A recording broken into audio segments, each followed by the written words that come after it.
نحمده ونستعينه ونستغفره ونؤمن به ونتوكل عليه ونعوذ بالله من شرور أنفسنا ومن سيئات أعمالنا من يهدي الله فلا مضل له ومن يضلل فلا هادي له ونشهد أن لا إله إلا الله وحده لا شريك له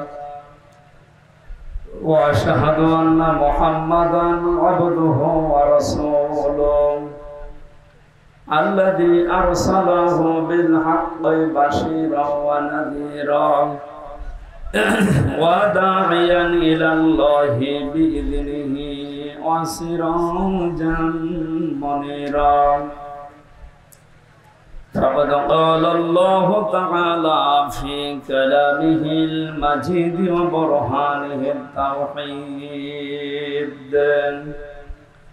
أعوذ بالله من الشيطان الرجيم بسم الله الرحمن الرحيم واتل عليهم نبأ بني آدم بالحق إذ قربا قربانا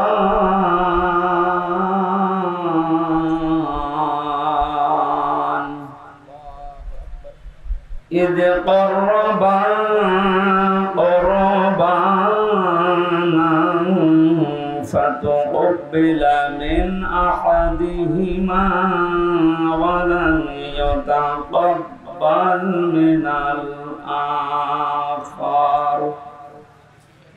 قال لأقتلنك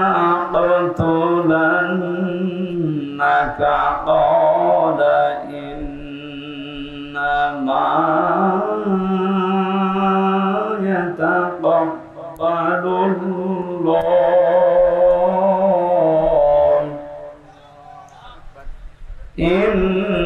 إنما يتقبل الله من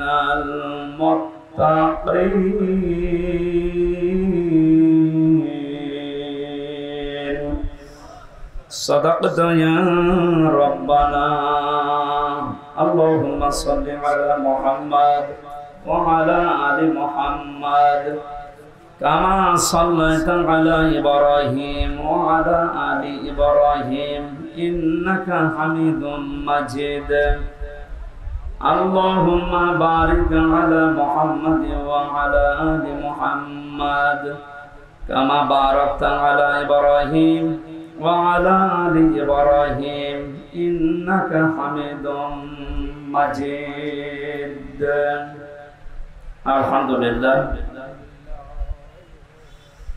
কুমিল্লা জেলার দেবিদ্বার থানার অন্তর্গত মোহনপুর বৈশেরকোট শেখ বাড়ি জামে মসজিদের উদ্যোগে ৬৪তম বাৎসরিক মহাবিশ্বের মহাবিশ্বর আমাদের মনিব আমাদের মালিক মহান রব্বুল ইজ্জাতুল জালালের মুখের পবিত্র বাণী কোরআন কারীম তাফসীরুল কোরআন মাহফিলের সম্মানিত সভাপতি সাবেক চেয়ারম্যান জনাব তাজুল ইসলাম মাতালাল্লাহু উমরাহু ওয়া বারাকাল্লাহু ফি হায়াতি সহ সভাপতি জনাব মোহাম্মদ রমিজ উদ্দিন শেখ প্রধান অতিথি শাইখুল মাশায়েখ মাননীয় জাতীয় সংসদ সদস্য জনাব আবুল কালাম আজাদ বিশেষ অতিথি হিসেবে উপস্থিত আছেন জনাব আলহাজ মঈনুল হোসেন জনাব আলহাজ নুরুল ইসলাম জনাব আলহাজ শহীদুল ইসলাম আমার আগে যিনি কথা বলছিলেন নবনির্বাচিত উপজেলা পরিষদের সম্মানিত চেয়ারম্যান জনাব মামুনুর রশিদ ভাই এখানে যারা আলোচনা রেখেছেন মাওলানা হোসাইন আহমেদ মাহফুজ চুয়াডাঙ্গা ইসলামী সঙ্গীত শিল্পী কবির বিন সামাদ যশোর মাওলানা মাসুম বিল্লাহ ইবনে নাইম গোপালগঞ্জ ইসলামী সঙ্গীত শিল্পী নিয়ামতুল্লাহ নিসামী অনেক মানুষের নাম দেখতে পাচ্ছি বিশেষ করে যারা আহ্বানে সাড়া দিয়ে সেই কুষ্টিয়া থেকে পর্যন্ত কোরআনের কথাগুলো বলার জন্য এসেছি। আপনাদের এলাকার সন্তান, সিঙ্গাপুরের প্রবাসী জনাব শেখ মোহাম্মদ মাসুদ পারভেজ সোহাগ ভাই, সামনে বসা মুসলমান ভাইরা, পর্দার আড়ালের সম্মানিত মা এবং বোনেরা, প্রশাসনের ভাইরা, প্রাণ প্রিয় কুমিল্লাবাসী, দল মত নির্বিশেষে কোরআনের অনুষ্ঠানে যারা ইবাদত মনে করে এসেছি, খুশি হয়ে বলেন আলহামদুলিল্লাহ। মুসলমানদের ঐতিহ্য, সংস্কৃতি, তাহসিব তামাদ্দুনের ভেতরে অন্যতম কোরআনের সাথে সম্পর্ক করা। আল্লাহ পাক বলেন, কুল বিফাদলিল্লাহি ওয়া বিরহমাতিহি ফাবিযালিকা ফালিয়াফরাহু হুয়া খায়রুম মিম্মা ইয়াজমাউন। হে নবী, আপনি বলুন, পৃথিবীর মানুষকে আল্লাহ যা দিয়েছেন সবচাইতে বড় দয়ার প্রমাণ দিয়েছেন আল্লাহ কোরআন নাযিল করে। সুতরাং এই কোরআন যারা পেয়েছে দুনিয়ায় তারা যেন আনন্দ করে, খুশি হয়, উল্লাস করে। প্রশ্ন আসতে পারে, কোরআন তো আমরা পেয়েছি, আমাদের হাতে হাতে আছে না, এর ভেতরে শরীয়তের যে নিয়ম নীতিগুলো দেওয়া আছে এইটা যারা তাদের প্র্যাকটিক্যাল লাইফে সেট করতে পারে, এর সাথে যার বেশি যত সম্পর্ক সে যেন তত বেশি খুশি হয়।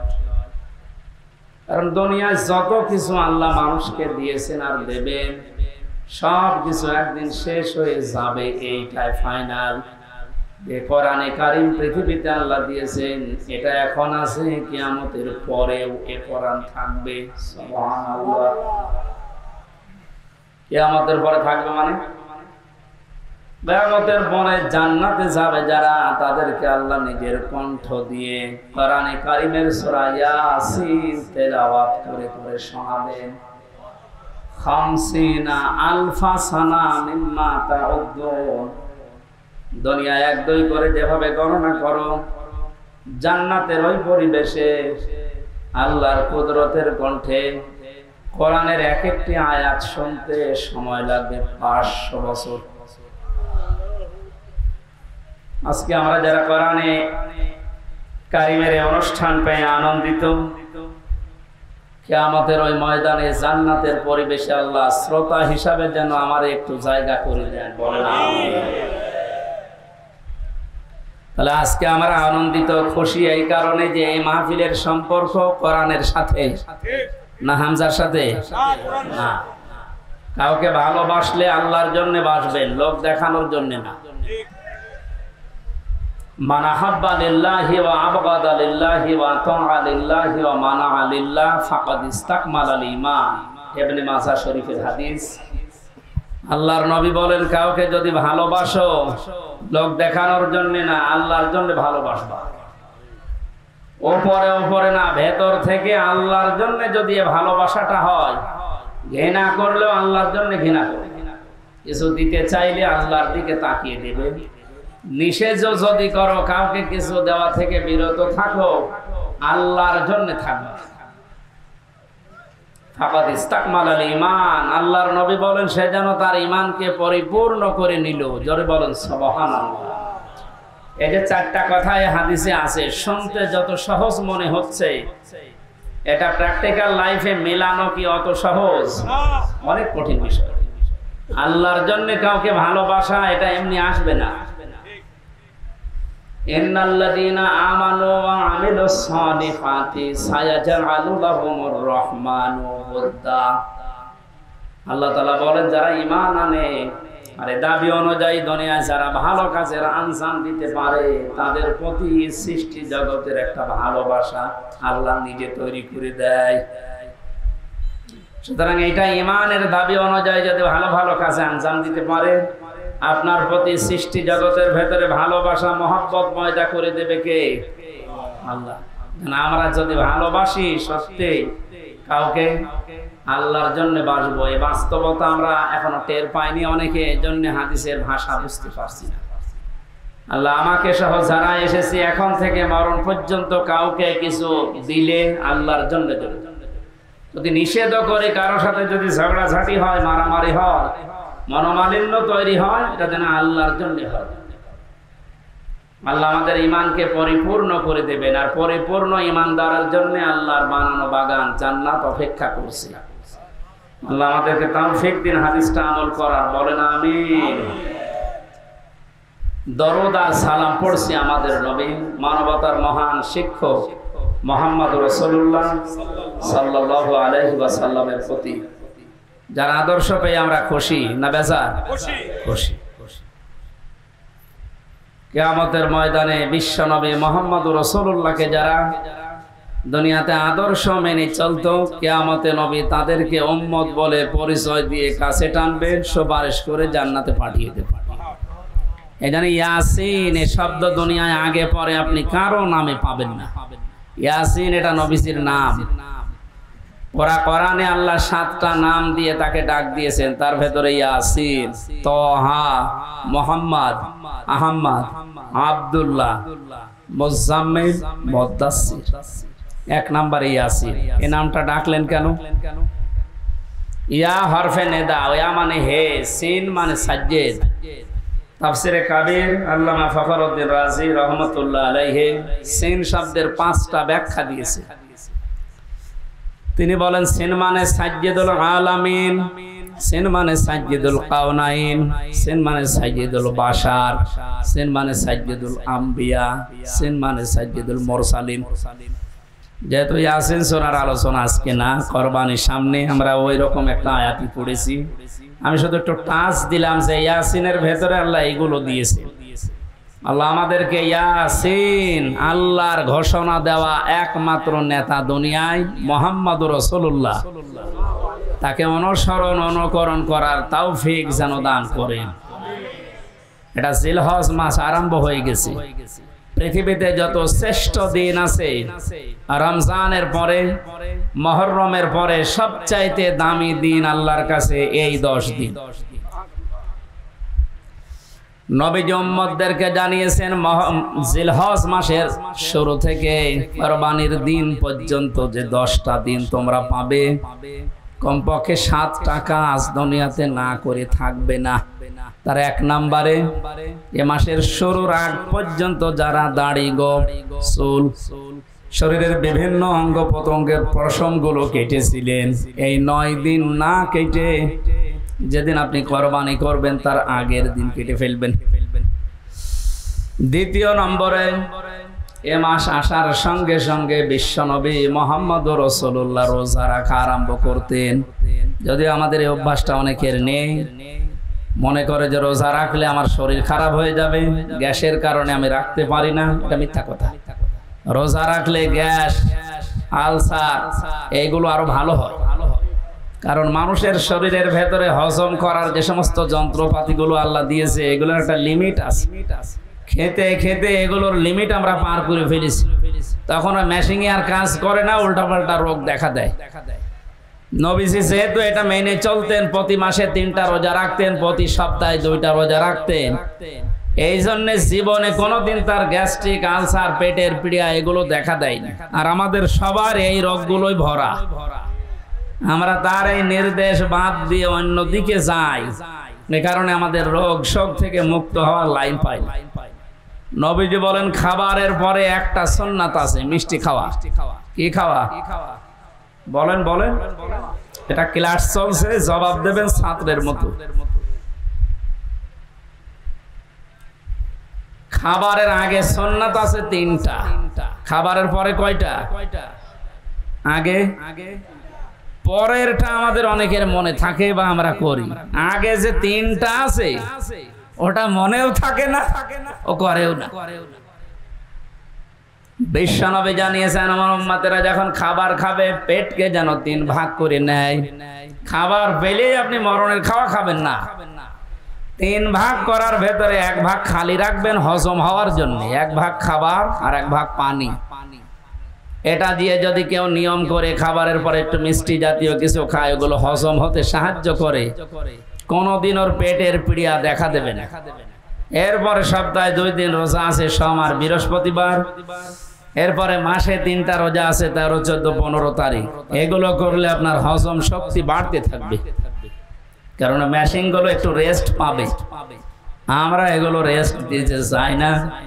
জনমের খাওয়া খায়, টোটি পর্যন্ত খায়, এরপরে মিষ্টি খাওয়া সুন্নত, তার মানে আরো খাওয়ার চাই। আপনার রোগ বাসা বাঁধবে না, বাঁধবে কি? সামনে যে কোরবানি দেবে হাজারো মানুষ, অনেকে নিয়ত করে আছে কোরবানি দিয়ে গোশত সব ফ্রিজে রেখে দেব, যতদিন মনে লাগে খাবো না। আসতে বলেন, জোরে বলেন, যাই বলেন, এটা হারাম না, জায়েজ আছে। আপনি যদি নিজের মাংস নিজে আপনি খেতে পারেন, সবটুকু পরিবারস্থ লোকদেরকে নিয়ে আপনি কাউকে দেবেন না, কোনো অসুবিধা নেই। যেটা দেওয়া ওটা মুস্তাহাব। ওটা কি? গরিবকে এক ভাগ দেওয়া, নিজের আত্মীয় স্বজনকে এক ভাগ দিয়ে নিজে একেবারে যতটুকু আছে ওইগুলো, যেহেতু আল্লাহর জন্য আপনি কোরবানি দিচ্ছেন। বলিন্না সলাতি ও নুসুকি, নবী আপনি বলেন আমার নামাজ আমার কোরবানি। এগুলো কার জন্যে? আমি আল্লাহকে দান করে দিয়েছি, সব আল্লাহকে হাদিয়া দিয়েছি। এরপরে আমি যে 3 ভাগের 1 ভাগ পেলাম, এইটাই তো বেশি। এরপরও যদি আপনার আত্মীয় স্বজন বেশি হয়, পরিবারের সদস্য বেশি থাকে, আপনি সব নিজে আনন্দ করে খেতে পারেন, পরিবারস্থ লোক বাইরের লোক দাওয়াত দিয়ে খাওয়াতে পারেন, অসুবিধা নেই। তো এটা ছোট মনের কাজ, যারা ফ্রিজে রেখে রেখে মাঝে মাঝে বের করে খায়। আমি খাবারের কথা বলছিলাম। বিশ্বনবী মুহাম্মদ রাসূলুল্লাহ খাবারের আগে যে 3টা সুন্নাতের কথা বলেছেন, আমরা যেন মনে রাখতে পারি। আমিন। তাহলে মাসে জিলহজ শুরু হলে নবীজি রোজা রাখতেন। এখানে রোজা আছেন কিনা আমি জানি না। আগামী যে কয়েকদিন সময় পাচ্ছেন কোরবানির আগে, যদি সমর্থ থাকে, শরীর স্বাস্থ্য ভালো থাকে, রোজা রাখবেন। 3 নম্বরে মাস আসলে নবীজি জিকির বাড়িয়ে দিতেন। কি বাড়াতেন? আরো জোরে বলেন। জিকির কি? কোরআনে কারিমে আল্লাহ জিকির করার জন্য আদেশ দিয়েছেন, ওইভাবে উযকুরুল্লাহা কামা আল্লামাকুম, তোমরা জিকির করো আল্লাহর ওইভাবে যেভাবে আল্লাহ তোমাদের শিখিয়েছেন। বাংলাদেশের কুমিল্লা জেলার বড়রা আর দেবিদ্বার আমি খোঁজ রাখি কিছু না কিছু। এই সমস্ত জায়গাগুলোতে জিকিরের নামে যে ফিকির আরম্ভ হয়েছে কয়েক বছর ধরে, আগে ছিল কিনা আমি জানি না, এগুলো বন্ধ করবে। কারণ উযকুরুল্লাহ কামা আল্লামাকুম, জিকির করো ওইভাবে যেভাবে শিখিয়েছেন। হামজা কে? কামা আল্লামাকুম, যেভাবে আল্লাহ তোমাদের শিখিয়েছেন। এখন আল্লাহ জিকির শিখিয়েছেন কিভাবে? যেহেতু এই মাস আসলেই নবীজি জিকির বাড়িয়ে দিতেন।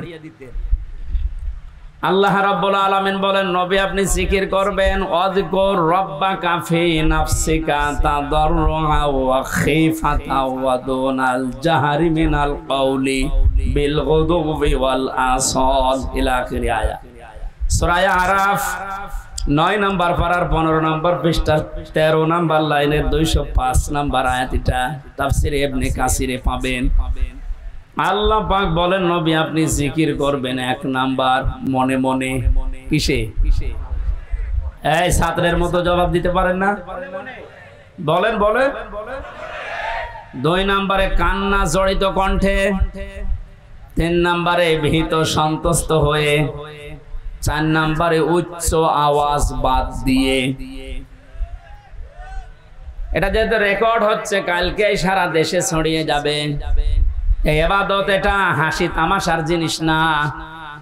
আল্লাহর কোন বিধানকে কেউ যদি খেল তামাশায় পরিণত করে দেয় জাতির সামনে, আল্লাহ পাক নিজে সেই লোকটার উপরে লানত দেয়। আর এটা বাংলাদেশের ব্রাহ্মণবাড়িয়া কুমিল্লায় সবচেয়ে বেশি হয়। আল্লাহর নামে জিকির করতে করতে এমন জিকির আরম্ভ করে, কোরআনে নেই, হাদিসে নেই, সব ওরা বানিস। অথচ আল্লাহ জিকির করতে বলেন কিভাবে? যেভাবে উনি শিখিয়েছেন। হামজা যেভাবে শিখিয়েছে ওইভাবে জিকির করলে সওয়াব হবে। এ সহজ কথা না বুঝে উল্টা দিকে নিয়ে যান। মানে আল্লাহর নাম বাদ দিয়ে কেউ যদি রাসূলুল্লাহর নাম নিয়েও জিকির করে, এত মর্যাদা যার কথা বললাম, ইয়াসিন, হে নেতা, এ শব্দটা যাকে আল্লাহ নির্ধারিত করে দিয়েছেন, আল্লাহর ঘোষণা দেওয়া নেতা কয়জন, তার নামেও জিকির করা জায়েজ নেই। কেউ যদি ইয়া রাসূলুল্লাহ জিকির করো, কবিরা গুনাহ হবে। কারণ জিকির হবে আল্লাহর নামে, দরুদ হবে রাসূলের নামে। এক কথা বুঝতেছেন? আজকে থেকে সিদ্ধান্ত নেওয়া লাগবে যে জিকির আমরা আল্লাহ বাদে কারো করব না। আর 4টা পদ্ধতি দিয়েছেন আল্লাহ জিকিরের, মনে মনে, কান্না জড়িত কণ্ঠে, ভীত সন্তুষ্ট হয়ে, আর উচ্চ আওয়াজ বাদ দিয়ে। জিকিরের শব্দ হবে 4টা, সুবহানাল্লাহ, আলহামদুলিল্লাহ, লা ইলাহা ইল্লাল্লাহ, আল্লাহু আকবার। বাংলাদেশে এখন 48,000-এর উপরে সরকারি জরিপে দরবার আছে। আপনি একটা দরবার আমারে নিয়ে চলেন যেখানে এই 4টা শব্দের বাইরে জিকির হচ্ছে না, নিয়ে চলেন, আমি যাব। চট্টগ্রামের আব্দুল জব্বার রহমতুল্লাহ আলাইহির যে দরবার ছিল বাইতুর শর, এখানে নিয়ম নীতি ছিল, এখন অনেক পাল্টিয়ে ফেলেছে। বাকিগুলোর কথা তো বলার মতো ভাষা আমাদের নেই। কিছুক্ষণ ওখানে গেলেই সুবহানাল্লাহ, আলহামদুলিল্লাহ, আল্লাহু আকবার দেয়। এরপরে ইয়ালি বাবা, শালি বাবা, দয়াল বাবা, ন্যাংটা বাবার নামও জিকির হচ্ছে। বলেন তো জিকিরের শব্দ কয়টা, সিস্টেম কয়টা? এর বাইরে যদি কেউ শরীয়ত বানিয়ে বলে না ইয়ালি বাবা বলেও জিকির জায়েজ আছে, ওর ঈমান থাকবে। যেহেতু এলাকাতে অনেকে না বুঝে করেন, এটা বাদ দেন। জিলহজ মাস আসলে নবীজি জিকির বাড়িয়ে দিতেন, কিন্তু আল্লাহর শেখানো পদ্ধতিতে। জিকিরের দ্বিতীয় অর্থ হচ্ছে আল্লাহর আইন, আল্লাহর বিধান। খুব খেয়াল করে শুনবেন। আমান আরাদাং যিকরি ফাইন্না লাহু মাঈশাতান দঙ্কা ওয়া নাহশুরুহু ইয়াওমাল কিয়ামাতি আ'মা। সূরা তাহা 16 নম্বর পারা 19 নম্বর পৃষ্ঠা 13 নম্বর লাইনে আছে 124 নম্বর আয়াত। এটা তাফসিরে ফি জিলালিল কোরআনে থেকে বলছি। আল্লাহ তাআলা বলেন, আমার জিকির, আমার আইন, আমার নিয়ম কানুন বাদ দিয়ে যদি কোন দুনিয়ায় কেউ উপায় করে, টাকা পয়সা ইনকাম করে, সম্পদ, আমি আল্লাহ ওর জীবন সংকীর্ণ করে দেব। এ কথা তো আমি বানালাম নাকি? বলেন বলেন, আল্লাহর কথা কি 100% সত্য? এটাতে কত অথেন্টিক, এখন বাস্তবতার দিকে তাকান, আপনি টের পাবেন। দঙ্কার আমি 27টা ব্যাখ্যা পেয়েছি তাফসিরে। 1 নম্বরে পৃথিবী থেকে যদি আল্লাহর আইন বাদ দিয়ে, আল্লাহর বিধান যেটা আছে ওইটা বাদ দিয়ে উপায় করে টাকা পয়সা, চর্ম চোখে দেখবে যে হ্যাঁ উপায় হচ্ছে, আল্লাহ পাক বলেন ওর ভেতরে 1 নম্বরে আমি কোনো বরকত রাখবো না। চর্ম চোখে দেখবে যে টাকা পয়সা 10 লাইন দিয়ে আসতেছে, 15 লাইন দিয়ে চলে যাওয়ার ব্যবস্থা করে দেব। 2 নম্বরে দুনিয়াতে ওই লোকটা কোনদিন ওই সম্পদ আল্লাহ পাক তাকে ভোগ করতে দেবে না। এটা আমি বানালাম না, মানে এটা আমি বানালাম।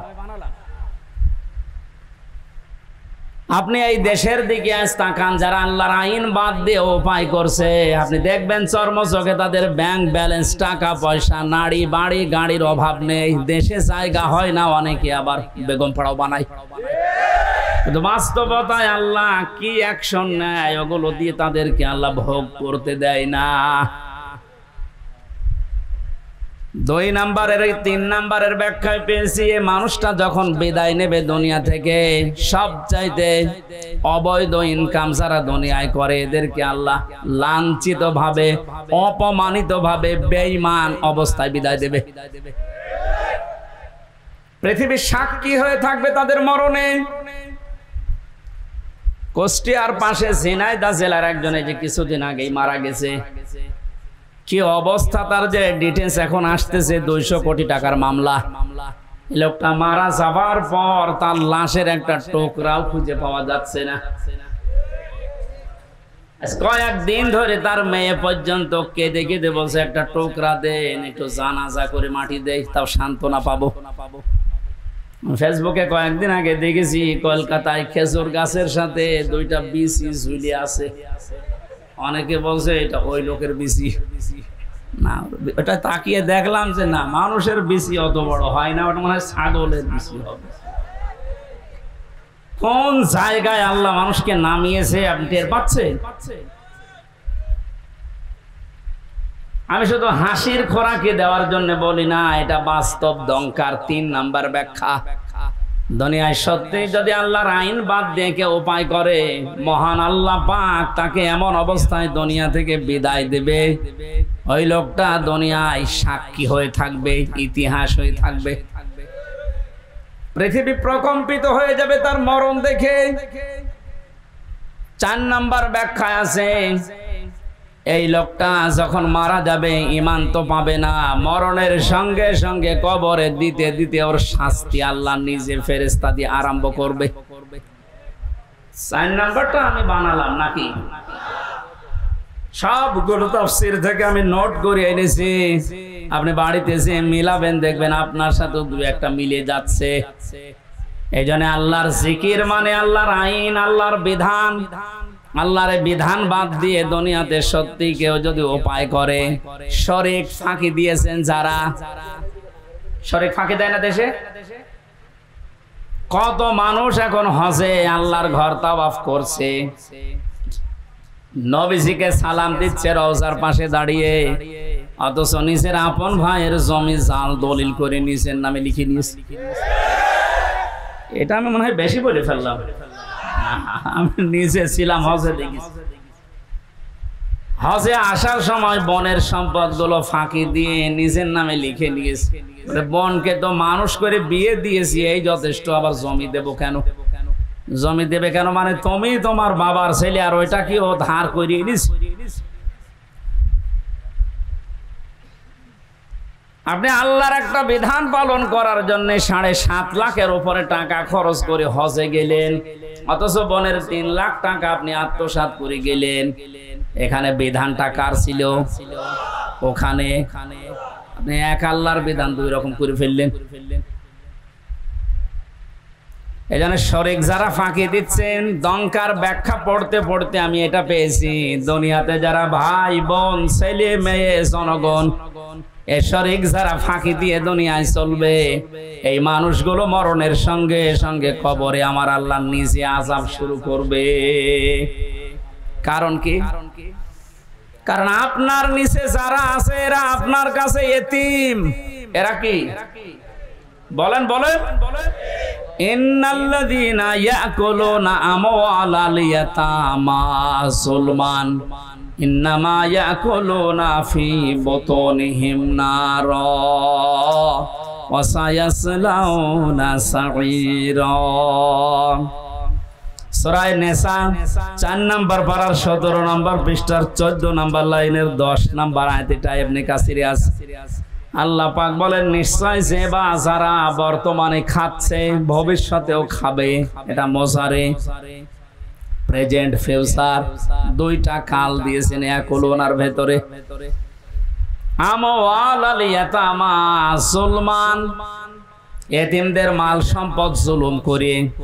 প্রশ্ন আসতে পারে, এতিমের মাল আমি খাই না, আমি একটা অফিসের এমডি, আমার নিচে যারা আছে এদের বেতন থেকে কিছু কেটে খাই। আপনি একটা অফিসের এমডি যদি হয়ে থাকেন, আপনার নিচে যারা আছে হাদিসের ভাষায় সবগুলো আপনার কাছে এতিম। এই কথা বলে না কেন? কুমিল্লা জেলার ডিসি যিনি আছেন, এসপি যিনি আছেন প্রশাসনিক ভাবে, ওনার নিচে এ জেলায় যত থানার ওসি, টিওনো, যত পুলিশ কনস্টেবল আছে সব তার ওই চেয়ারের কাছে এতিম। এজন্য এতিমের সাথে ভালো ব্যবহার করা, এতিমের সম্পদ যারা আত্মসাৎ করে, কোরআনের ভাষায় এই মানুষগুলো আল্লাহ পাক বলেন এরা জাহান্নামের আগুন দিয়ে পেট ভরে। প্রশ্ন আসতে পারে, কয় আগুন তো আমি খাই না, আমি কাতলা মাছ খেয়েছি, আমি ইলিশ মাছ খেয়েছি।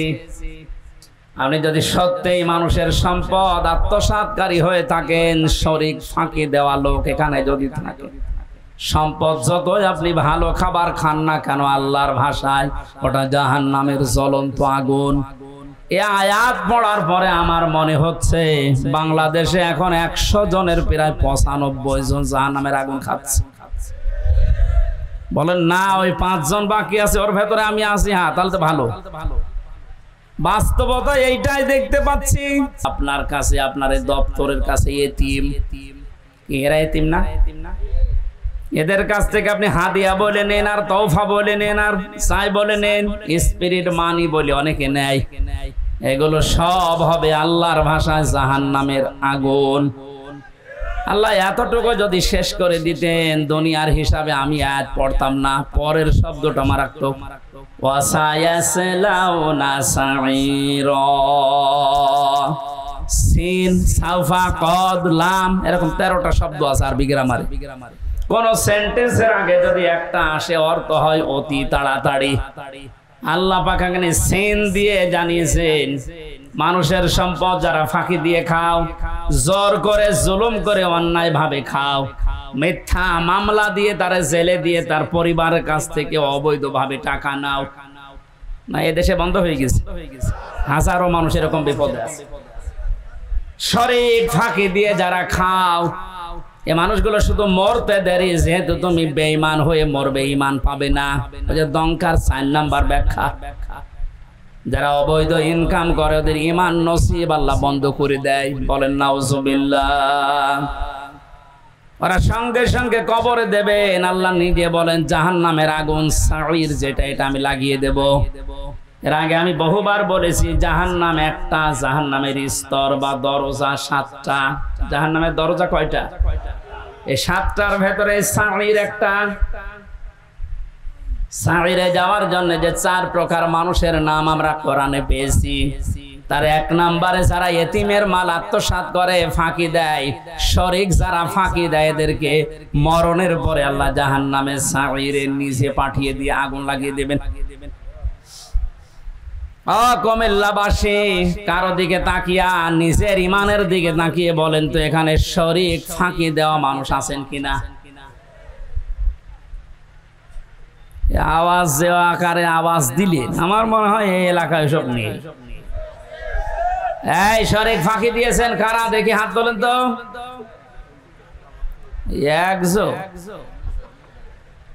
আমি তো তামাশা করি নাই ভাই।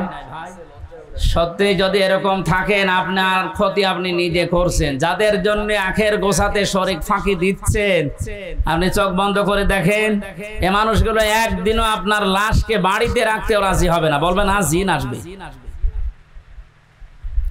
অথচ তাদের আরামে শান্তিতে রাখার জন্য আপনি নিজের ভাইয়ের, নিজের বোনের সম্পদটা ফাঁকি দিয়ে রেখে দিলেন। আরে ভাই, আপনি এখন যদি চোখ বন্ধ করে যান, আপনি তো বেঈমান হয়ে মারা গেলেন। ওই অবৈধ সম্পদটা আপনার মেয়ে, আপনার ছেলে, আপনার স্ত্রী আরো অবৈধ কাজে ব্যয় করবে, আর ফ্ল্যাক্সি লোড হয়ে, বিকাশ নগদ হয়ে সব আপনার কবরে যাবে। যদি বলেন আমার তো নগদ খোলা নেই, এমনি খুলে যাবে, খোলা লাগবে না। আল্লাহ আমাদেরকে সহজভাবে বুঝ যেন দান করেন, বলেন আমিন। জিলহজ মাস 4 নম্বরে নবীজি বেশি বেশি যেটা করার জন্য আহ্বান জানিয়েছেন, সেটা হচ্ছে এই মাস যারা পাবে, সামর্থ্য যদি থাকে, অবশ্যই যেন তারা হজ করে। আজ হাজারো মানুষ হজ করার সামর্থ্য থাকার পরও হজে যাচ্ছে না। এখানে যারা দায়িত্বে আছেন, এই মন্ত্রণালয়ে যারা আছেন, আমাদের পাশের রাষ্ট্র হিন্দু রাষ্ট্র, হজে যাওয়ার পরে আমি দেখেছিলাম ওখান থেকে হজে যেতে বাংলাদেশের 3 ভাগের 1 ভাগ টাকা লাগে। তারাও তো এত দূর থেকে যায়। হজের খরচ যারা উল্টা পাল্টা করে বাঁচিয়ে সিন্ডিকেট করে এখান থেকে হাসিদেরকে আল্লাহর ঘর পর্যন্ত যেতে বাধা দিচ্ছেন, আপনিও আল্লাহর পথে বাধা দানকারী হিসাবে কিয়ামতে উঠবেন। এর সাথে যারা রিলেটেড আছেন তারা এখান থেকে সতর্ক হন, ওদেরকে সতর্ক করেন। ওরা নিজেরা তো জাহান্নামে যাচ্ছে, আপনার সাপোর্ট নিয়ে আপনাকেও নিয়ে যাচ্ছে। যদি বলেন আমি কি আমার তো কিছু, ঈমান রাখার জন্য যে পদ্ধতিগুলো আছে 3টা, ওটার একটাও তো আপনার থাকা লাগবে। মান রাআ মিনকুম মুনকারান ফালিয়ুগায়্যিরহু বিয়াদিহি, তোমাদের ভেতরে কেউ যদি আল্লাহ বিরোধী শরীয়ত বিরোধী কোনো কাজ দেখে সে যেন অবশ্যই তার হাতের দ্বারা বাধা দেয়। হাত মানে এই হাত, হাত মানে এই হাত না, না ইয়াদুন মানে শুধু এই হাত না, ইয়াদুন মানে ক্ষমতার হাত, আইনের হাত, প্রভাব প্রতিপত্তির হাত, দলীয় হাত। যে যেই জায়গায় আছেন আল্লাহ বিরোধী, সমাজ বিরোধী, ইসলাম বিরোধী, মানবতা বিরোধী কোন কাজ দেখলে আপনার ঈমান রাখার জন্য হলেও আপনাকে হাতের দ্বারা বাধা দেওয়া লাগবে। এটা যদি কেউ করে সে ফার্স্ট ক্লাস ঈমানদার। এটা যদি আপনি না পারেন, আপনার হাতে যদি প্যারালাইজড হয়, না সম্ভব না, এ করতে গেলে আপনার বিপদ আরো বাড়বে। তখন আপনি মুখের দ্বারা হলেও প্রতিবাদ করবেন না, এটা অন্যায়, এটা বন্ধ করেন। আর আমরা এটাই করছি। কুমিল্লা শহর থেকে মাত্র 2 কিলোমিটার দূরে ভারতের এরিয়া। ওখান থেকে একজন হজে গেলে ওর যদি 2.5 লাখ টাকায় হয়ে যায়, আমার 7.5 লাখ লাগবে। কোন কারণে? এই সিন্ডিকেট ভাঙা লাগবে। কোটি কোটি টাকার ব্যবসা করছে এখানে যারা দায়িত্বে আছে তারা। এই জন্য আমাদের যেহেতু ওই পর্যায়ে কিছু করার নেই, হাত তো নেই, হাত তো প্যারালাইজড। সুতরাং মুখের দ্বারা প্রতিবাদ করার যতটুকু ভাষা আছে আমরা করলাম। আল্লাহ যেন আমাদের এই ভাষাটাকে কবুল করেন।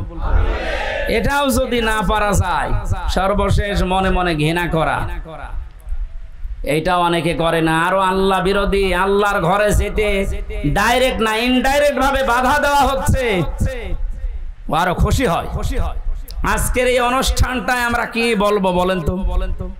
যেহেতু কোরআনে কারিমের সামনে যে তেলাওয়াতকৃত আয়াত পড়লাম আপনাদের, এটা কোরবানি সংক্রান্ত, আর সামনে 4-5 দিন পরেই কোরবানি। আমাদের এখানে আলোচনাও তো ওই ধাঁচে আমরা করব। এরপরও যদি কোনো মহল উল্টাপাল্টা ধারণা করে এটা বন্ধ করে দেয়, এটা ডাইরেক্ট না ইনডাইরেক্ট যারা চেষ্টা চালিয়েছিলেন, আপনি কোরআনে বাধা দানকারী হিসাবে কিয়ামতে উঠবেন।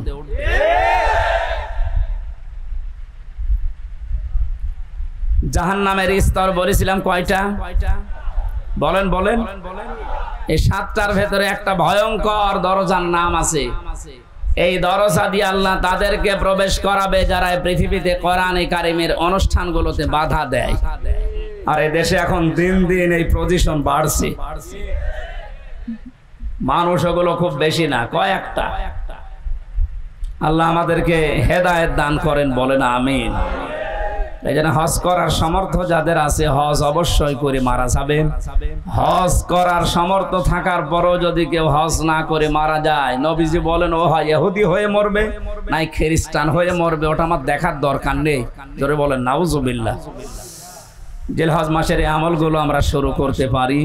আল্লাহ আমাদেরকে সবাইকে যেন তৌফিক দেন। সূরা মায়েদা 27 থেকে 34 এই আয়াতগুলো আমরা তেলাওয়াত করব এখন। এর আলোকে কোরবানির সামনে নিয়ে কিছু মাসলা মাসাইল আকারে তাফসীর নিয়ে কথা বলবো ইনশাআল্লাহ। জবান খুলে কোরআনের এই সোনালী আয়াতের অংশ বিশেষ একটু পড়েন। শয়তান যদি আশপাশে থাকে ও যেন চলে যায়। কারণ পৃথিবীর কোন ইবাদত করার আগে আউযুবিল্লাহ পড়া লাগে আমি পাইনি। নামাজ পড়তে হলে আউযুবিল্লাহ পড়া লাগবে, আছে? যদি না পড়েন আপনার নামাজ হবে না, এই কথা কেউ বলতে পারে না। রোজা রেখেছেন আউযুবিল্লাহ পড়েননি, আপনার রোজা হবে না। এই যে হজে যাচ্ছে যারা আউযুবিল্লাহ পড়েনি, হজ হবে না। কোরআন পড়তে গেলে যদি কেউ আউযুবিল্লাহ না পড়ে, কোরআন পড়া তো হবে না, আরো ওর গুনাহ হবে। কারণ এটা ওয়াজিব তরক করার গুনাহ হবে। ফাইদা ক্বরাতাল কুরআনা ফাস্তাইজ বিল্লাহি মিনাশ শাইতানির রাজীম। হে নবী, আপনি যখন কোরআন আরম্ভ করবেন তখন আল্লাহর কাছে আশ্রয় চান শয়তান থেকে। এটা কি নফল না ওয়াজিব? বলেন বলেন। কেন এত গুরুত্ব বলেন তো? নামাজের মতো, রোজার মতো, হজের মতো এত বড় বড় বিধান পালন করতে গেলে আউযুবিল্লাহ পড়া লাগছে না, অথচ কোরআন পড়তে গেলেই পড়া লাগে। এই কারণেই, কারণ অন্যান্য ইবাদতে শয়তান মানুষকে যত না ধোঁকা দেয়, কোরআনের কাছে আসলে তার চাইতে বেশি ধোঁকা দেয়। কারণ শয়তান জানে যদি ওর কাছে আসে, আর এটা যদি জানে আমি শয়তানি করব কোথায়, কারণ শয়তানি করার জায়গা থাকবে না। এই জন্য সবচাইতে বড় বাধা ওর কোরআনের কাছে মানুষ আসতে চাইলেই ও বিভিন্ন অ্যাঙ্গেলে বাধা দেয়। আজকেও বাধা দিচ্ছিল। এজন্য আশপাশে যদি থাকে শয়তান, সে মানুষ হোক আর জিন হোক, ও যেন চলে যায়। বলেন আউযু বিল্লাহি মিনাশ শাইতানির রাজিম, বিসমিল্লাহির রহমানির রহিম। ওয়াতলু আলাইহিম নাবা বনি আদম বিল হক। সাদাকাল্লাহুল আযীম। সূরা মায়েদা 27 নম্বর আয়াত পড়েছি অংশ। কোন সূরা বলেন তো? মায়েদা মানে দস্তরখানা। মায়েদা মানে কি? দস্তরখানা নামে আল্লাহ একটা সূরা দিলেন, অথচ এর গুরুত্ব অনেকের কাছেই নেই। দস্তরখানা বিছিয়ে খাবার খাওয়ার সিস্টেম এখন টেবিল চেয়ার এসে অনেক উঠে গেছে। নবীজি নিচে মাটিতে বসে খাবার খেতেন দস্তরখানা বিছিয়ে, কিন্তু এখন এই সিস্টেমগুলো বাদ হয়ে যাচ্ছে। কেন এই সিস্টেম ছিল বলেন তো? আল্লাহর নবী জানিয়েছেন, কেউ যদি দস্তরখানা বিছিয়ে পড়ে যাওয়া খাবারগুলো তুলে খেতে পারে, ও যেন জান্নাতের হুরদের দেন মোহর আদায় করে ফেলেছে। সুবহানাল্লাহ, একটু বুঝে শুনে বলেন। আপনি কি এখনো মারা গেছেন? বলেন না কেন? জান্নাতে গেছেন?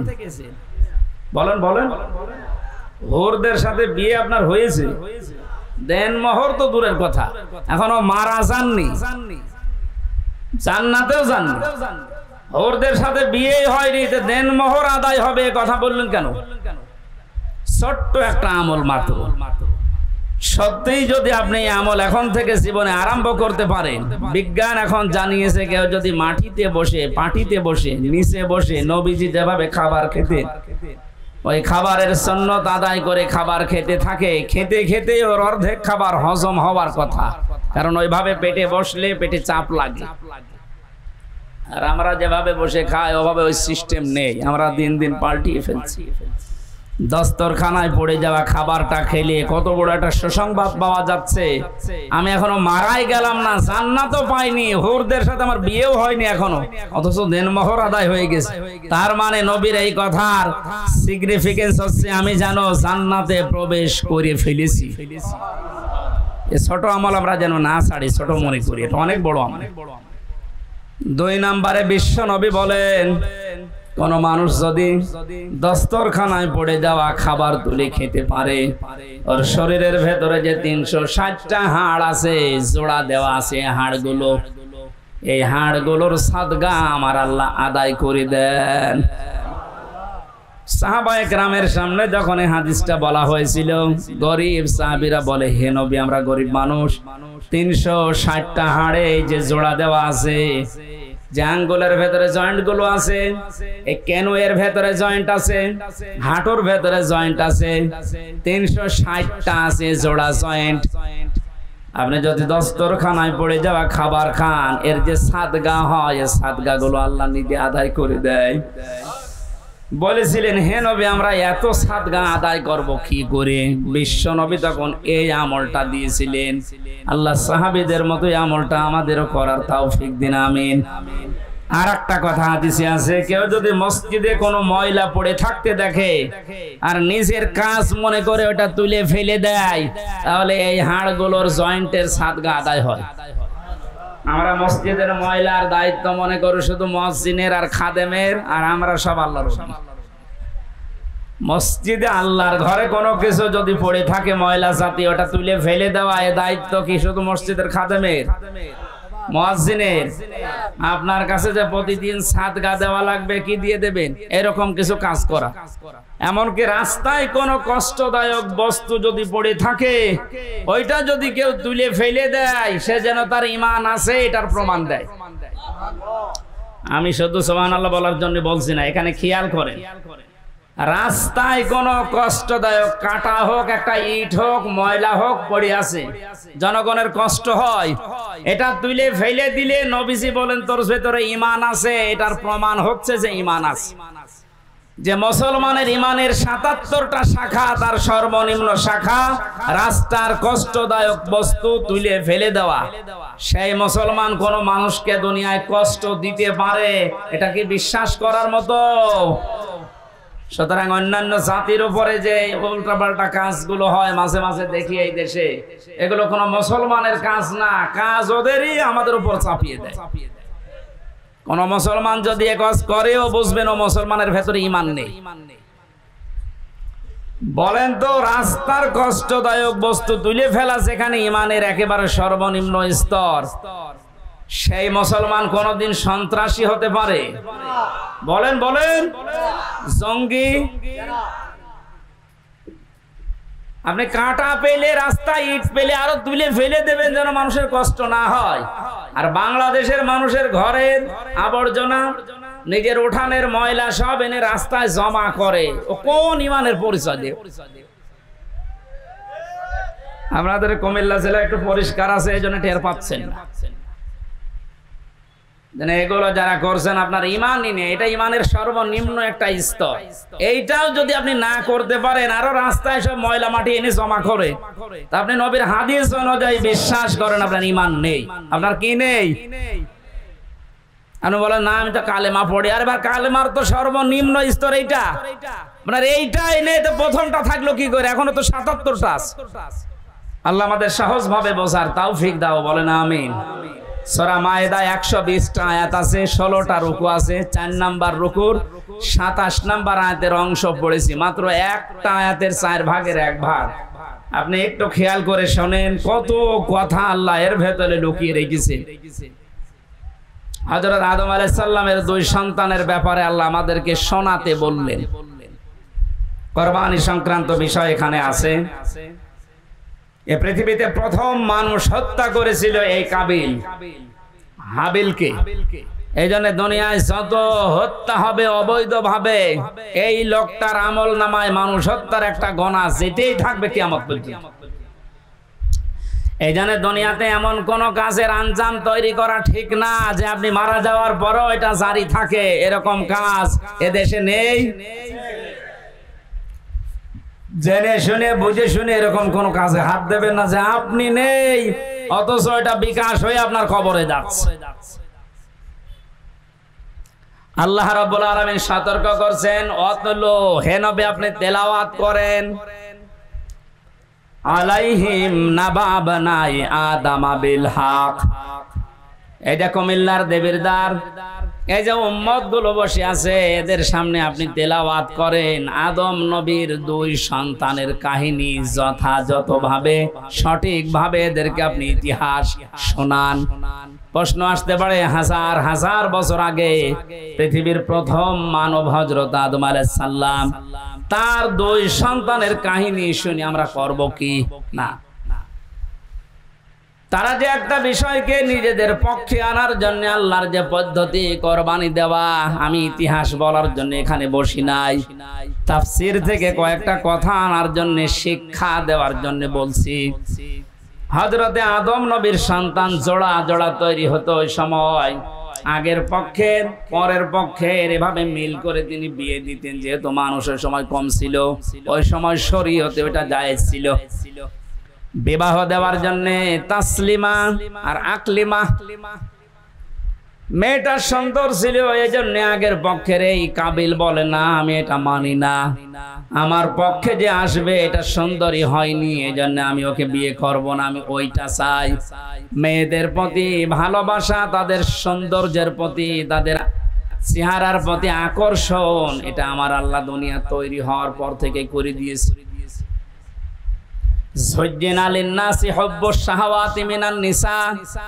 মানুষকে আমি শোষণ করে দিয়েছি, আকর্ষণীয় করে দিয়েছি ৯টা জিনিসকে তাদের সামনে। ১ নম্বরে মেয়ে লোকের চেহারার প্রতি ভালোবাসা, আকর্ষণ, এটা তৈরি করে দিয়েছে কে? এই যে পরীক্ষার জিনিস এটা। এখন যদি বলেন আল্লাহ তৈরি করে দিয়ে আল্লাহ আবার আমাকে শাস্তি দেবে কোন কারণে, এইটাই পরীক্ষা। আপনার মতোই মানুষ আরেকজন আছে, সে তো এরকম সুযোগ পাওয়ার পরও এই কাজ করে না, আপনি করলেন কেন? হযরতে আদম নবী আলাইহিস সালামের মনে শান্তি ছিল না, তাকে আমার আল্লাহ জান্নাতে এত নিয়ামত দিয়েছিলেন, তারপরও তিনি আনন্দ শান্তি পাচ্ছিলেন না। আল্লাহ রাব্বুল আলামিন তার মনের অবস্থা বোঝার পর তিনি যখন নিদ্রায় গেছেন তন্দ্রাচ্ছন্ন, ওই সময় একটা হাড় তার শরীর থেকে বের করে সুন্দরী মহিলায় যে হাওয়া আলাইহিস সালামকে বানিয়ে রেখেছিলেন। তাফসিরে কাবীরের ভেতরে পেয়েছি পৃথিবীতে 4 জন মহিলাকে আল্লাহ সব চাইতে সৌন্দর্য দিয়েছেন, তার ভেতরে হাওয়া আলাইহিস সালাম 1 নাম্বার, ইব্রাহিম নবীর প্রথম স্ত্রী হযরতে সারা 2 নাম্বার, হযরতে ইউসুফ নবীর স্ত্রী জুলাইখা 3 নাম্বার, 4 নম্বরে মুহাম্মদ রাসূলুল্লাহর ছোট মেয়ে হযরতে ফাতিমাতুজ জোহরা রাদিয়াল্লাহু তাআলা আনহা। এখন ঐশ্বরিয়ায় যত সুন্দর আপনার কাছে মনে হয়, পরিমণি যত সুন্দর মনে হয়, হযরতে হাওয়া কত সুন্দর ছিলেন বলেন। তিনি যখন বসে আছে বামে, ঘুম থেকে ওঠার পরে তিনি দেখলেন, তাফসিরে মুফাসসির বলেন হযরতে আদম হাওয়াকে দেখেই তাকিয়েছেন এবং ধরতে গেছেন। আল্লাহ পাক বলেন, আদম এটা তাকানোও যাবে না, ধরাও যাবে না। হযরতে আদম বলছে, আল্লাহ তাকানো যাবে, ধরা যাবে কি করলে সেটা বলেন। আমার মনে হয় বাংলাদেশের অনেক যুবক এমন আছে, নামাজের ফরজ জিজ্ঞাসা করেন বলতে পারবে না, তো বিয়ে করা ফরজ এটা বলতে পারবে। আল্লাহ পাক কয়দিন জানিয়েছেন, হ্যাঁ ধরা যাবে, তাকানো যাবে, বিয়ে করা লাগবে। আদম আলাইহিস সালাম আগে পেছনে না ভেবে বলছে, আল্লাহ আমি রাজি আছি। আল্লাহ পাক শর্ত দিয়েছেন, বিয়েতে রাজি হয়ে গেলে বিয়ে করতে হলে দেনমোহর দেওয়া লাগবে। এটা নেই। এখান থেকে মাসলা বের হয়, অজানা অচেনা কোন মহিলাকে নিয়ে যদি আপনি তাকাতে চান, আনন্দ করতে চান, ধরতে চান, এটা বিয়ে করা শর্ত। বিয়ের আগে প্রেম বলেন, ভালোবাসা বলেন, পবিত্র বলেন, কিছুই জায়েজ নেই। অনেকে বলছে না এটা পবিত্র ভালোবাসা, প্রেমিকার মাথায় পর্যন্ত হাত দিয়ে বলছে, আল্লাহর কসম আমি তোরে ভুলে যাব না, এটা জায়েজ আছে? আরে তুই হাত দিলি কোথায়? বিয়ের আগে তোর মাথায় না ওর দিকে তাকানো যাইছিল না, আর তুই মাথায় হাত দিয়ে বলছি, তোমার মাথায় হাত দিয়ে আল্লাহর কসম করছি তোমারে ভুলে যাব না, পুরাটাই গুনাহ জিনা হয়ে গেছে। আদম নবী আলাইহিস সালাম যখন বলেন আমি রাজি আছি, আল্লাহ বলেন আগে বিয়ে করো, দেন মোহর কই? বলে নেই। আল্লাহ পাক সুযোগ দিয়ে জানিয়েছিলেন, আমার নবী মুহাম্মদুর রাসূলুল্লাহর উপরে 10 বার দরুদ শরীফ পড়ো, এইটাই দেন মোহর হিসাবে মেনে নিলাম। বিয়ে করার পরে আল্লাহ এবার তাকে আদেশ দিলেন, আমরা যারা আদম নবীর সন্তান এখানে বসে আছি, মিলান তো আপনার জীবনে এটা আছে কিনা বলবো। وَقُلْنَا يَا آدَمُ اسْكُنْ أَنْتَ وَزَوْجُكَ الْجَنَّةَ وَكُلَا مِنْهَا رَغَدًا حَيْثُ شِئْتُمَا وَلَا تَقْرَبَا هَٰذِهِ الشَّجَرَةَ فَتَكُونَا مِنَ الظَّالِمِينَ। জন্মের পর থেকে আয়াতটা আমিও শুনেছি, এর ভেতরে যে এত গুরুত্বপূর্ণ 4টা শিক্ষা আছে অনেকে আমরা জানি না। আলেম যারা আছেন তাদেরকে এবার বলছে একটু খেয়াল করেন। হযরতে আদম নবীকে আল্লাহ আলাইহিস সালামের সাথে বিবাহ পড়িয়ে দিলেন, জিবরাইলকে সাক্ষী দিয়ে ডাক দিয়ে বললেন, আদম তোমার বউকে নিয়ে এবার তুমি যাও জান্নাতে। জান্নাত আদম আলাইহিস সালামের বাড়ি আর আমাদের বাবার বাড়ি। এই কথা বললেন না কেন? জান্নাত আমাদের, আরো জোরে বলেন, বলেন আরেকবার। তাহলে আয়াত থেকে প্রথম মাসলা বের হয়, বিয়ে করার পরে বউ নিয়ে বাবার বাড়ি যাওয়া লাগবে। আর অনেকে এখন ঘর জামাই থাকে না, এই জেলায় নেই। বিয়ে করে বউ নিজের বাবার বাড়ি নিয়ে যাওয়া লাগবে, আর আপনি সহ থেকে যাচ্ছেন। 2 নম্বরে ওয়াকুলা মিনহা রাগাদান হাইসু শিতুমা।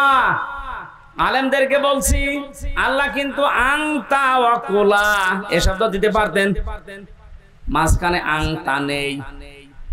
আজ বাংলাদেশ সহ বিশ্বে যারা নারী স্বাধীনতা আন্দোলন নামে, নারী মুক্তি পরিষদ, নারী বিপ্লব পরিষদ, এরকম 13টা সংগঠন এই দেশে এখন কাজ করছে নারীর স্বাধীনতা দেওয়ার জন্য। আপনি নারীকে আর কি সম্মান দেবেন, কি অধিকার দেবেন? আল্লাহর কোরআনের আয়াতের দিকে তাকান। পৃথিবী তৈরি হওয়ার পরে আল্লাহ নারীদেরকে কি অধিকার দিয়ে দিয়েছেন? আল্লাহ বলেন বিয়ে করে বউ বাড়িতে নিয়ে যাওয়ার পরে নিচে খাবে হবে না, আংটা নেই। আল্লাহ বলে না কোলা একবারে দিয়ে বসন দিয়েছি।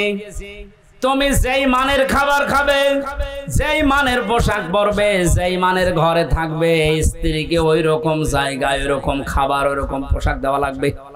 এটা নফল না, এটা ফরজ। আজ হাজারো পরিবারে এইটা নেই, এই জন্য অশান্তি। এই আমার কথা বুঝতেছেন? নিজে তো বাইরে ভালো মন্দ ভালোই খাচ্ছে, যাওয়ার সময় বর জন্য বাদাম নিয়ে যাচ্ছে।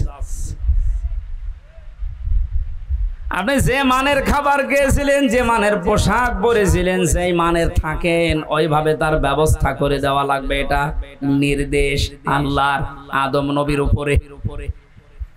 আল্লাহ বলতে পারতেন আংতা, হে আদম তুমি মরণের খাওয়া খাও, এরপরে যদি থাকে বউকে দাও না। একবারেই কোলা দিয়ে আল্লাহ মেয়েদেরকেও আমাদের সাথে শামিল করে দিয়েছেন সমান। 3 নাম্বারটা তো আরো কঠিন। হাইসো সে তোমা, যেখানে ইচ্ছা যাবে এই বাগানে এই জান্নাতে, যা ইচ্ছা খাবে। তার মানে আয়াত থেকে মাসলা বের হয়, বিয়ে করার পরে বউকে তালাবদ্ধ হয়ে ঘরে বসিয়ে রাখবেন না, মাঝে মাঝে তাকে বেড়াতে নিয়ে যান বিভিন্ন জায়গায়।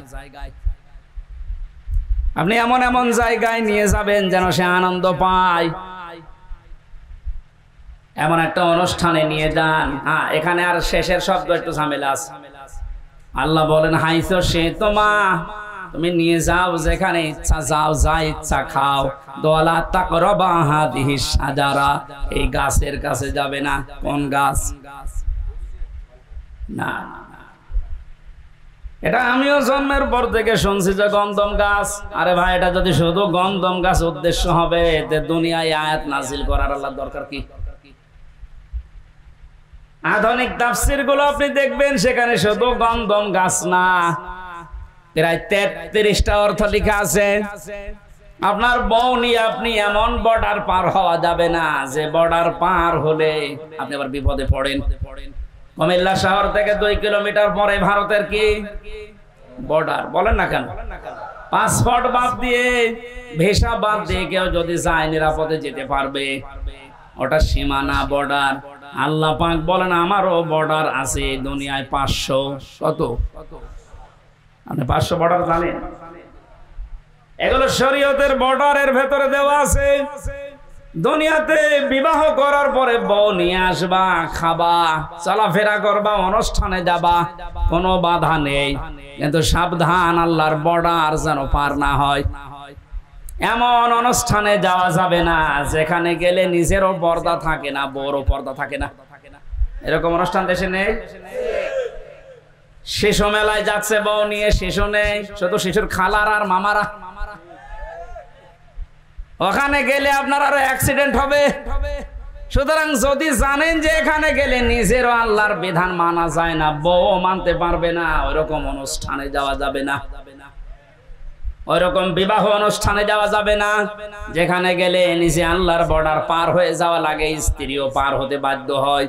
এখন যদি বলেন না গেলে আবার আত্মীয়তা থাকে না, আল্লাহর বিধান বাদ দিয়ে যদি আত্মীয়তা নষ্ট হয়ে যায়, যাক, ওইরকম আত্মীয় দরকার নেই। যে আত্মীয়র কারণে জাহান্নামের আগুনে যাওয়া লাগবে, ওইরকম আত্মীয় থাকার চাইতে না থাকাই ভালো।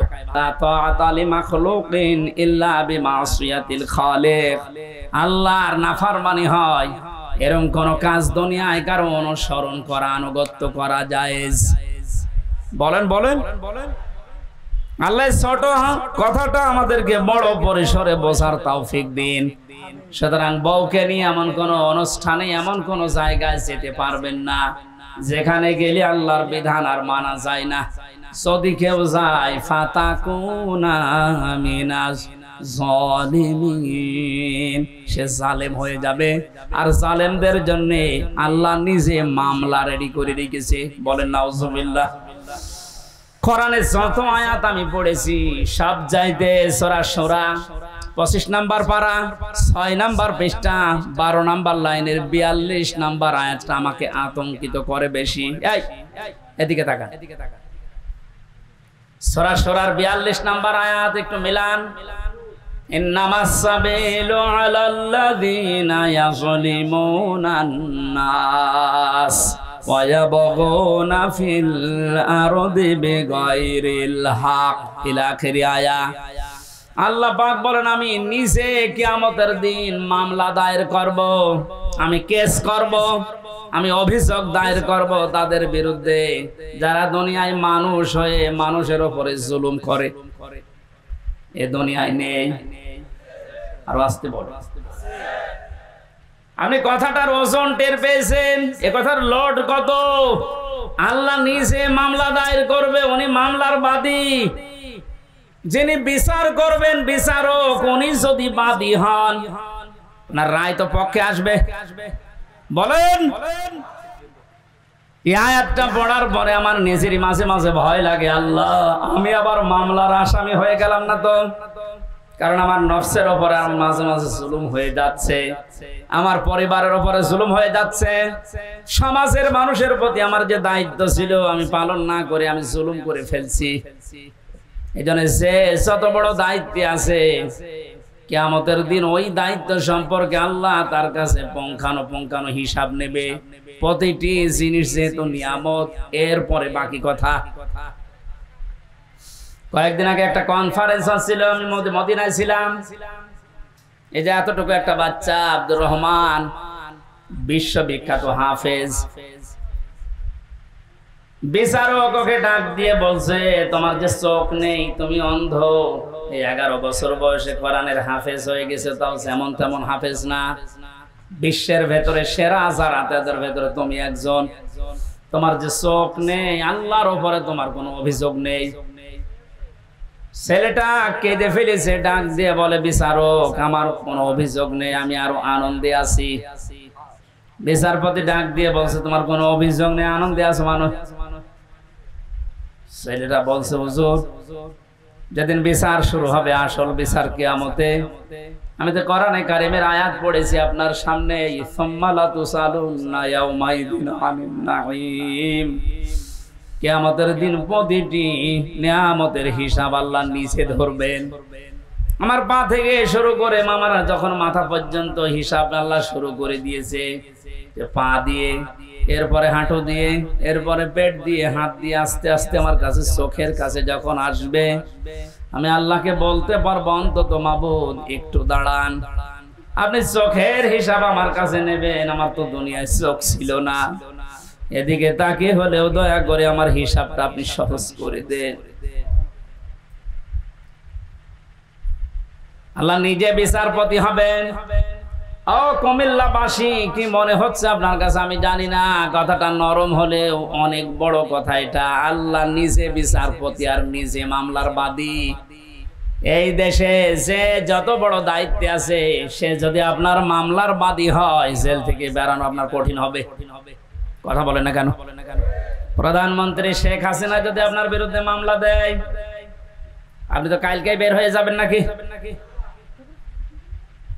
সুতরাং যে যত বড় ক্ষমতাশালী, সে যদি মামলার বাদী হয়ে যায়, পৃথিবীতে সবচাইতে বড় ক্ষমতার মালিক কে বলেন তো? আল্লাহ আয়াতে জানালেন আমি নিজে তোর বিরুদ্ধে মামলা দেব।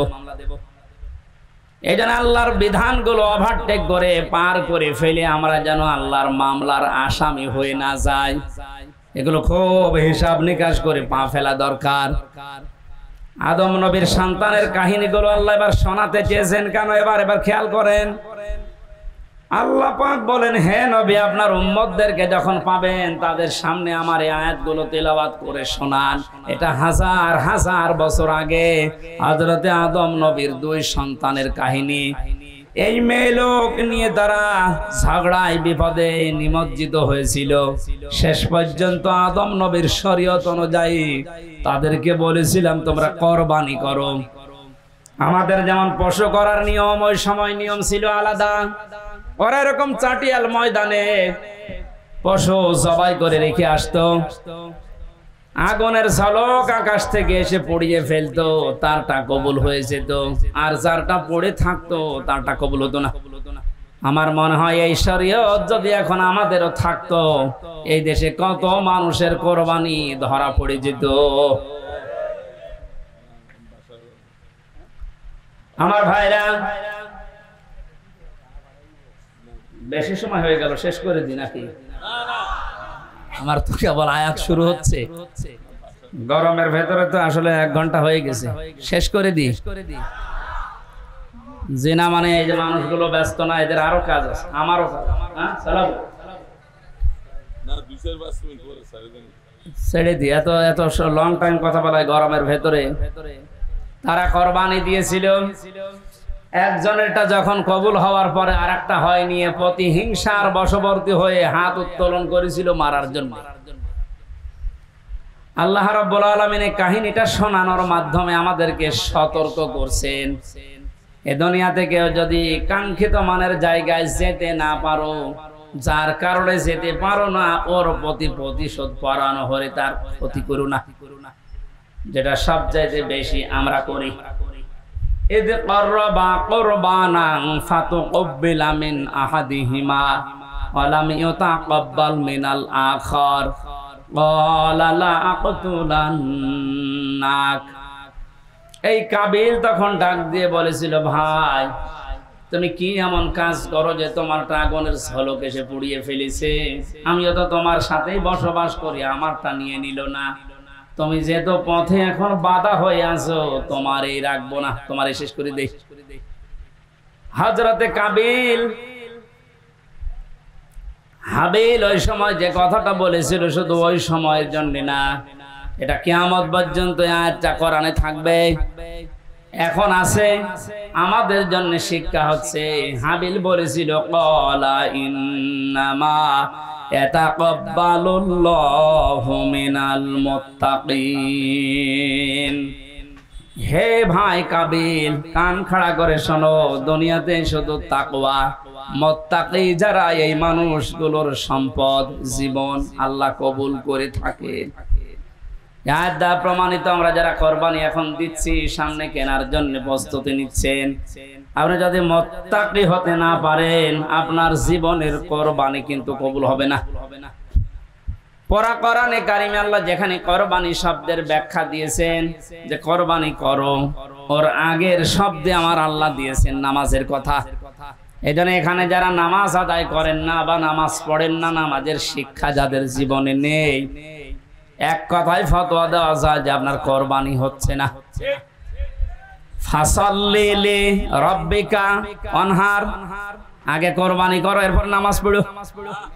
বলেন বলেন, এই জন্য নামাজ যারা পড়ে না তাদের সাথে ভাগ দিলেও আপনারটা হবে না। এটা একটু কড়া হয়ে গেল। আরে ভাই, এই যে পুরাটা মিলে হাত, এতটুকু যদি না থাকে, বাকিটুকু দিয়ে কিছু করা যাবে। যদি বলেন একটু চুলকিয়ে দেন তো কোনো জায়গায়, এতটুকু দিয়ে চুলকাতে পারবেন? আল্লাহ ফাসাল্লি আগে দিয়েছেন যে নামাজ আদায় করো আগে। আরে নামাজের শিক্ষার ভেতরে যে 27টা আছে, তার ভেতরে একটা শিক্ষা হচ্ছে ওয়ানহার, কোরবানি করো। কোরবানি এটা শুধু পশুর ভেতরে সীমাবদ্ধ না, ইসলাম মানতে গিয়েও আপনাকে কোরবানি করা লাগবে। আপনার সম্পদ, আপনার জীবন, আপনার সময়, আপনার লেখনী, আপনার বক্তব্য সব যেন আল্লাহর জন্য, ইসলামের জন্য, আপনি কোরবানির জন্য প্রস্তুতি নিতে পারেন। এই শিক্ষা 1 বছর পর পরে আমাদের দিতে আসে। পশু কোরবানি করার আগেই নিজের ভেতরের পশুত্বকে যদি আমরা কোরবানি করতে না পারি, কিয়ামত পর্যন্ত হায়াত বেও আপনার কোরবানি আপনি ওই কাবিলের মতো কবুল করাতে পারবেন না। এজন্য যারা জবাই করার জন্য প্রস্তুতি নিচ্ছেন, কোরবানি পশুর গলায় ছুরি দেওয়ার সঙ্গে সঙ্গে নিয়ত করবেন, আল্লাহ আমার ভেতরের যে পশু আছে, অহংকার, হিংসা, দাম্ভিক্য, এটাও আমি আজকে জবাই করে দিলাম। এইরকম কোরবানি দেওয়া মানুষ বাংলাদেশে ভরি ভরি। আল্লাহ, যারা আমরা কোরবানি দিচ্ছি, এভাবে কোরবানি দেওয়ার তৌফিক আমাদেরকে তুমি দান করো, যেন কাবিলের মতো হয় না, হাবিলের মতো কবুল হয়ে যায়। বলেন আমিন। সম্মানিত ভাইরা, আমি দাম্পত্য জীবন নিয়ে কয়েকটা বই লিখেছিলাম, 6টা। তার ভেতরে 2টা বই নিয়ে এসেছি। পারিবারিক জীবনে যাদের অশান্তি, এটা থেকে উত্তরণের উপায় 19টা লিখেছি। আমার কাছে বইটা আছে, আপনারা নিয়ে বাড়িতে মেয়েকে, বউকে, মাকে, ফুফুকে, মেয়েদেরকে পড়াবে। পরকীয়া, প্রেম সংক্রান্ত বিষয়গুলো কোরআন এবং হাদিস থেকে সূক্ষ্মভাবে বের করে আমরা লিখেছিলাম। আল্লাহ আমাদেরকে বাস্তবে এটা আমল করার তৌফিক দিন। প্রচন্ড গরম আর সবাই ব্যস্ত আমরা, এজন্য অনেক রাত হয়ে গেছে, শেষ করে দিচ্ছি। আগামীতে মাহফিলগুলো আমরা শীতের সময় নেব, এই গরমের সময় আসলে এগুলো হয় না। এই পারভেজ ভাই, উনি বাইরের দেশ থেকে এসেছিলেন, সিঙ্গাপুরে না কোথায় থাকে উনি। আসলে এই সময় তো মাহফিল হওয়ার কথা না, তারপর ওনার ডাকে সাড়া দিয়ে সে কুষ্টিয়া থেকে এসেছিলাম আপনাদের মেহমান হয়ে। একটু মোনাজাত করে এরপরে বইটা নিয়ে আপনারা বিদায় নিন। আল্লাহুম্মা আমিন। লা ইলাহা ইল্লা আনতা সুবহানাক ইন্নী কুনতু মিনাজ জালিমিন। আমিন। লা ইলাহা ইল্লা আনতা সুবহানাক ইন্নী কুনতু মিনাজ জালিমিন। ফাস্তাজাবনা লাহু ওয়া নাজ্জায়নাহু মিনাল গাম্মি ওয়া কাযালিকা নুনজিল মুমিনিন। রব্বুল আলামিন। কুমিল্লা জেলার দেবিদ্বার থানার দিকে তাকাও, হাজারো মানুষ আমরা